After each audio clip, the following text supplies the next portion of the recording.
Welcome to a new series. I'm Len Topic here on Unprecedented TV.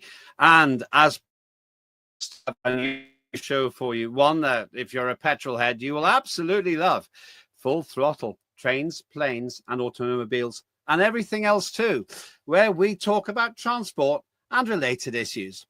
This is in response to what I might suggest is the endless persecution of people on four wheels and two in the sky and on the seas, all because of ideology. Well, we're going to kick that ideology out of the park by talking common sense, science, and personal and human rights.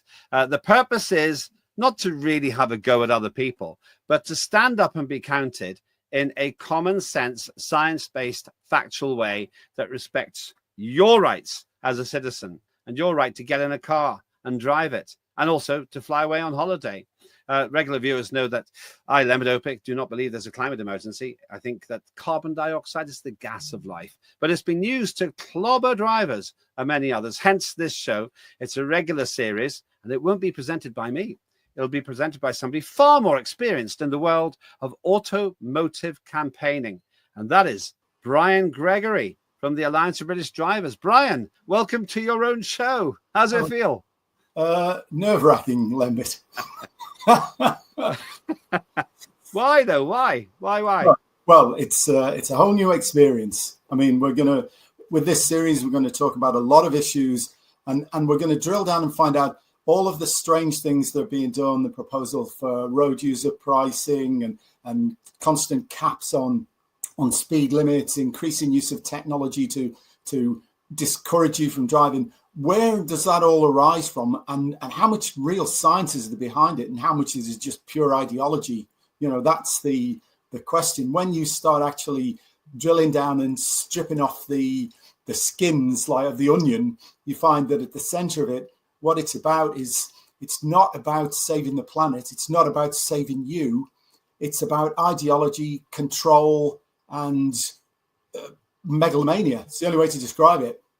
It's exactly how I feel about the Mayor of London, Sadiq Khan. ULEZ, ultra low emission zone. That must drive you crazy. The idea that cars were killing people. Well, they do knock people down, but frankly, pollution from cars, you actually suffer more pollution when you go into the London Underground, and that's a fact. It is absolutely a fact, yeah. And of course, the other thing is that Khan's policies of gating traffic and filling the centre of London with bus lanes and cycle lanes just reduces the amount of available road space and inevitably causes more congestion and higher emissions. If he wants to really get things moving, he needs to actually get traffic moving at above 30 miles an hour, because that's when the emissions really fall off. Instead, he's doing the opposite and forcing traffic to go at almost walking pace, which massively ramps up the emissions. The irony in all of this, of course, is that Sadiq Khan's congestion charge seems to have increased congestion. It's the most congested major city in the world, I'm told. It is, absolutely. And it's all down to Khan's policies, which are anti-mobility, anti-freedom, anti-liberty. They're just inexplicable to anybody who isn't totalitarian. And do you see yourself as a libertarian? Do you see the show as libertarian? Absolutely, very much so. I mean, we get all this stuff about far left and far right now, but I don't recognize that as a political dimension anymore. It's about totalitarian versus libertarian. I see myself at the libertarian end of the spectrum, and far right and far left have actually done that, and they've come together somewhere over there in the total command, total control, totalitarian sector. And we need to oppose them because they're well, I'll paraphrase it, they're back poo bonkers. Okay, that's an interesting phrase. It's probably as arcane as this next scene. This is the good old days of rear wheel muscle.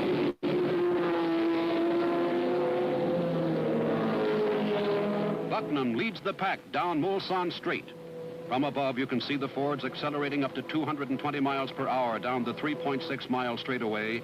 So remarkably fast, they soon move out of range of the camera helicopter.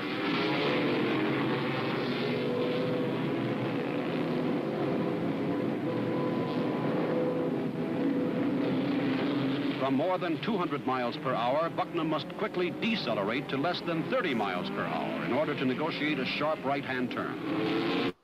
Ah, the good old days. Le Mans Ford GT40. Are you old enough to remember those? I'm very much able to remember those. And I remember this one, the petrol blue and orange livery, which, I mean, it's washed out there, but it looks gorgeous in the flesh or in the metal. Yeah, in the metal. I don't think they made them biologically. No, not at that stage. I resent the fact that they put a chicane on the long straight. I just think that's wrong because they were going at 220 miles per hour there. I take it. Well, will you be covering this kind of thing on the show?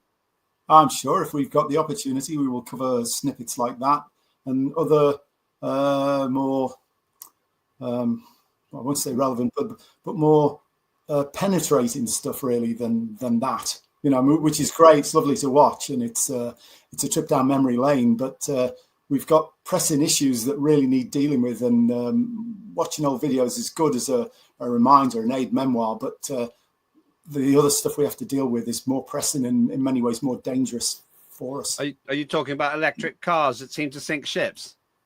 Well, yeah, that's one of those things that certainly is the case. I mean, there's a litany now of roll-on, roll-off ferries that have gone to Davy Jones's locker because one of these things is suddenly self-ignited and then set off a chain reaction and takes the whole of the ship down. And of course, once the fire starts, it's almost impossible to put out.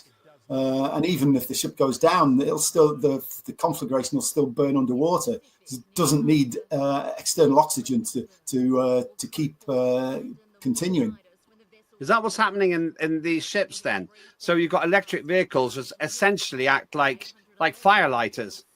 Yes, they're basically sort of randomly self-igniting mobile crematoria. You know, and so once one goes off, any other vehicles in the vicinity will take the fire conflagration from it and just spread it. And of course, the more EVs there are, the worse it gets. And a lot of these vehicles had a lot of EVs on the car deck. Yeah. And in fact, now some of the Norwegian ferry service providers won't carry EVs. And in fact, I think one of the major freight companies that was announced recently, they won't carry EVs anymore either. They're literally refusing to carry them. How do you move them around the world then? You have to find another carrier who's prepared to take the risk, I imagine. It's a pretty big risk, though. Then there's the other general danger, it seems to me, of just endlessly persecuting drivers as a whole. I think one of the things that Alliance British Drivers talks about is defending people against the never-ending litany of restrictions. And yes. I think one of your campaigns was about this. Tell us about this. Well, exactly. All of these policies are around actually reducing your ability to move about from place to place to sort of corral you in a 15-minute city.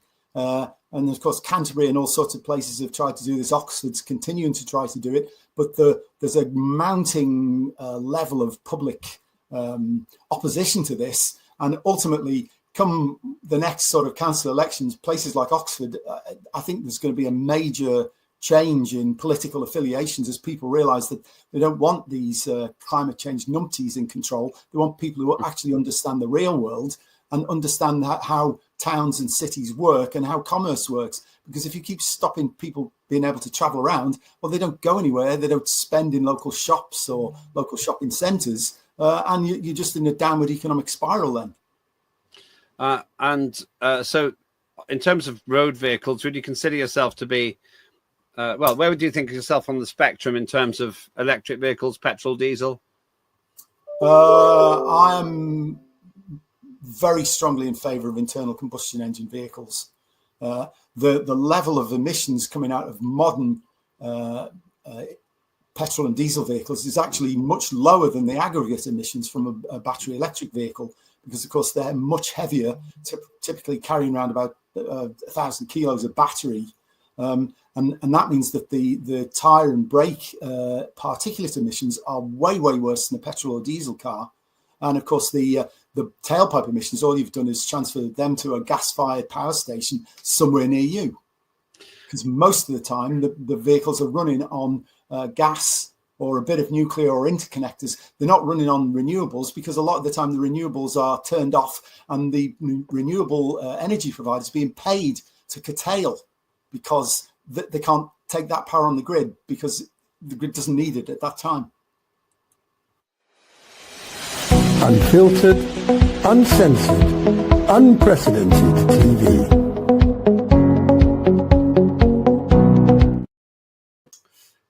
We're talking with the new presenter for the new show. That's Brian Gregory from the Alliance for British Drivers. And it's not just cars you'll be talking about. You'll be talking about other forms of transport too. Brian, good news. My team looked around for an example of a train system which is very well managed by people. Do you want to see it? Yes.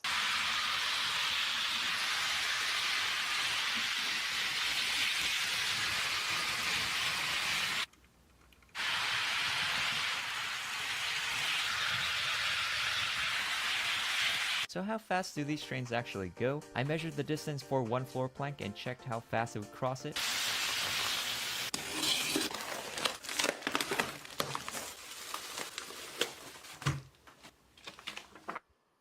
Now that's how you make a train set work. Thing of beauty, I think. Absolutely. But it's not like that. Not like that in real life in Britain, though, is it? Certainly isn't. I can testify to that. For last weekend as well, I went up to Chesterley Street, which is near where I live, to meet some friends for a couple of beers. And basically, the trains were largely cancelled because a bridge had collapsed in between Durham and Chesterley Street. I had to get to Durham, get a bus from Durham, and the reverse on the way back. Our rail transport system is almost as antiquated as our road transport system. It's been underinvested in for a long time, despite getting huge. I mean, typically around 20 billion a year is funneled into the rail network, but it doesn't seem like it's getting back into the infrastructure for some reason. Much as our roads. I mean, we essentially, motorists are paying over £1 billion a week to government, and there's certainly not £1 billion of investment going back into roads. They're just being used as cash cows, while the asset is being gradually run into the ground, basically, and it's collapsing. It is tragic. It is. And we're so dependent on the roads, and yet they try to force us into the railways. There's no way on earth that we could travel around this country very easily just on railways. And also, I travel a great deal, partly for political reasons. It's far more expensive on the train most of the time than driving the car. You can go into cost per mile and everything else. But frankly, if you want to go from here to Norfolk and back, it's going to cost me half the price, probably, if I drive carefully. But the railways themselves, I do love traveling by train. It's just so expensive. Yeah. It is, absolutely. And again, it's in some senses, there's an ideological thing to it, really, that I suspect that a lot of the money going to the service providers actually never finds its way, as I say, back into the infrastructure, and is just raked off to pay shareholders. I'm not. I would never consider myself to be a socialist, because, as Margaret Thatcher said, socialism is a good way to run out of other people's money. But I do think that infrastructure, roads, railways, water, electricity should remain in state, or at least in the hands of companies that have British shareholders, not somebody outside who's only interested in returns rather than efficiency. Interesting you should say that, because I was very sad when British European Airways and British Overseas Airways Corporation, you have to be pretty old to remember those. Remember them both? Were privatized in, I think, 1974. I was 9 years old, and I thought, no good will come of this. Yeah. I'm just going to take a trip down memory lane. Indulge me with this one. Watch this. Do you remember these? Do you remember these aircraft? I think it's from Heathrow Airport. The trusty Trident. That is.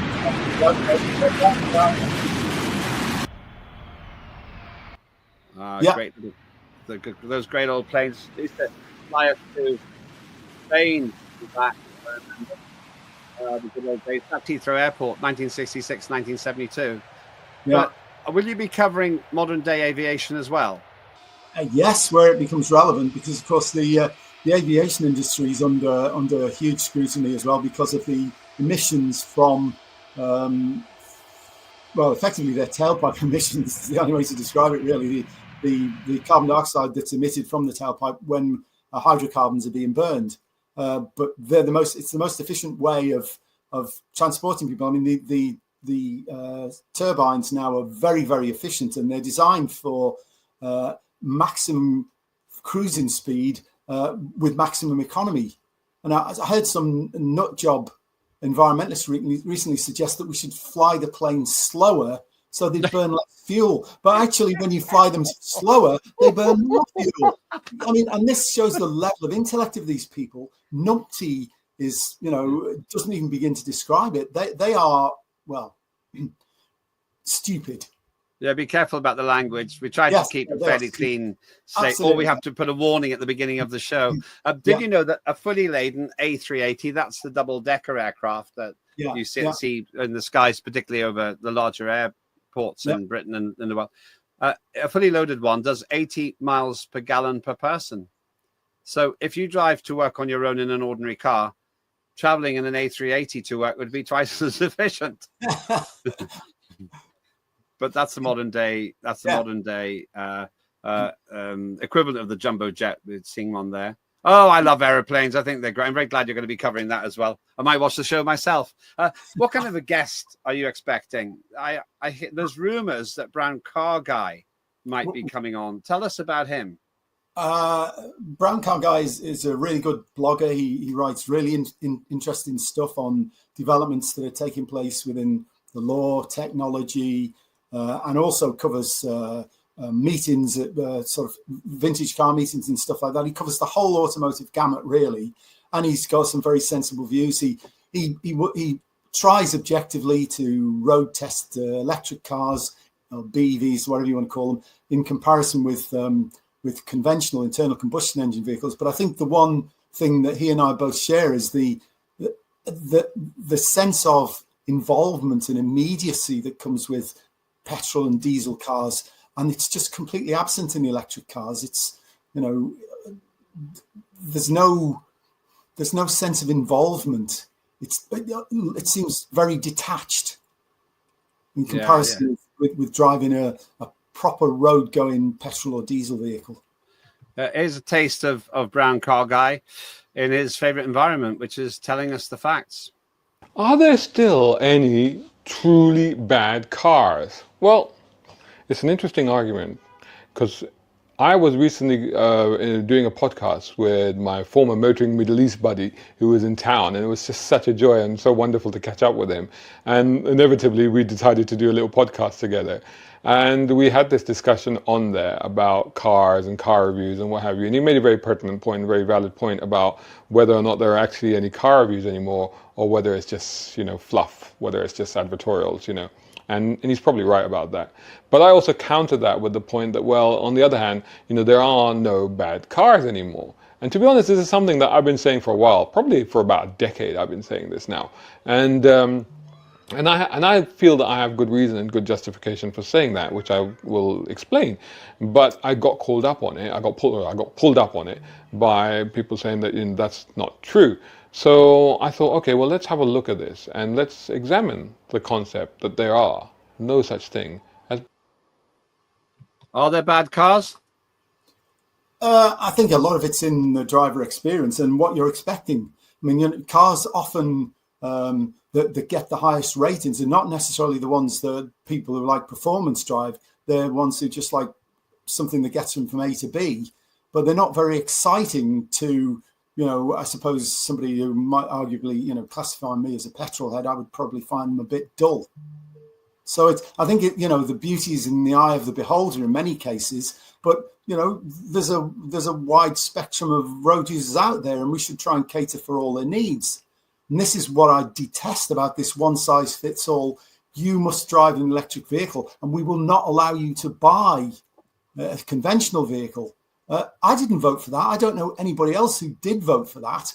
And frankly, if it comes to it, I will go to America. I will buy a car and have it shipped back here, because I know that as long as good old Donnie Trump's around, I can buy a Mustang and import it into the country. Wrong hand drive, though. Wrong hand drive. Yeah. Well, I see you in a Ford Mustang. That's interesting. There was some debate about whether to have a Mustang in the opening credits. Who knows? Maybe that wheel was one of them. I don't think it was. You made a special request. We're doing this for you.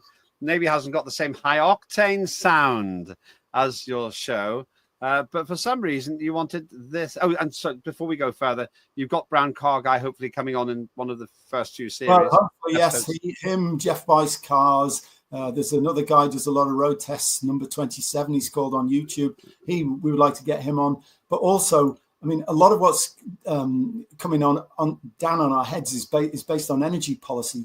And we'd like to talk to people like Catherine Porter at whatlogic.com and David Turver, who are experts and are basically forensically, what's the word I'm looking for? Forensically dissecting the government's energy policy and finding it very much at fault. And these people are energy experts, and they just can literally, well, Miliband wouldn't dare go on with them, because they would basically just eat him up and, spit him out. Well, all right. To indulge you then, all right. This isn't quite the high octane sound, as I said, of the show, but you wanted this song. Here you are.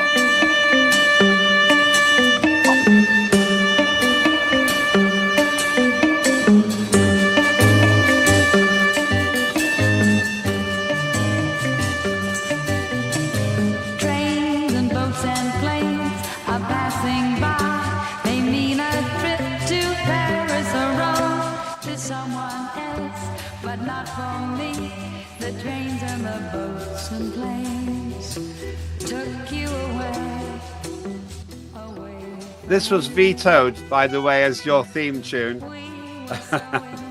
That's the late, great Alma Cogan. She was brilliant. Yeah, but you're more contemporary that on the show. Yeah. So we're going to get some AC/DC or something like that then. Though interestingly enough, there is a bit of a coincidence. I'm going to ask, actually, if we can get the Austrian Airlines advert up, it would be good. That actually has a song on it, which I think is really more appropriate in a way. Yeah, we got this. This, in my view, is a super chilled piece of music.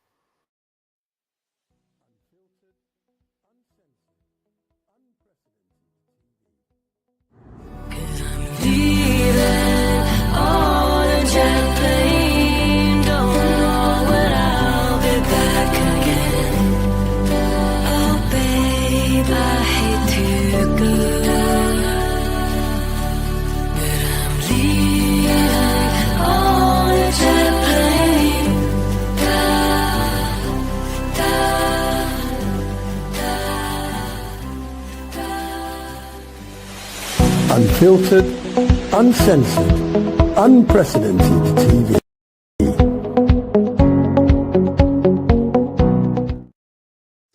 Anyway, we're going to start your show pretty soon, and really looking forward to it.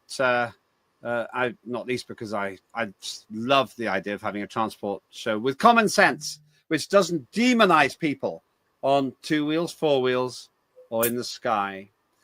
Last word to you then. I will disappear and I'll leave you for the first time, Mr. Presenter, to talk the show out to what we call the outro, the final credits. By the way, thank you for letting me introduce your show. I hope you have many, many happy years with Full Throttle. So over to you, Brian. You tell the audience whatever you want. Okay, well, thank you for the intro and for getting things off the ground for us, Lembit. I very much hope that you will join us again on Unprecedented TV or the archive for Unprecedented TV. Watch out for more episodes, and we will be inviting some interesting, knowledgeable people to give you insights into some of the stuff that we're being told that amounts to nothing better than propaganda, and they can forensically dissect that and tell you what the real truth is. So keep your eyes peeled. We'll be back soon. Thank you.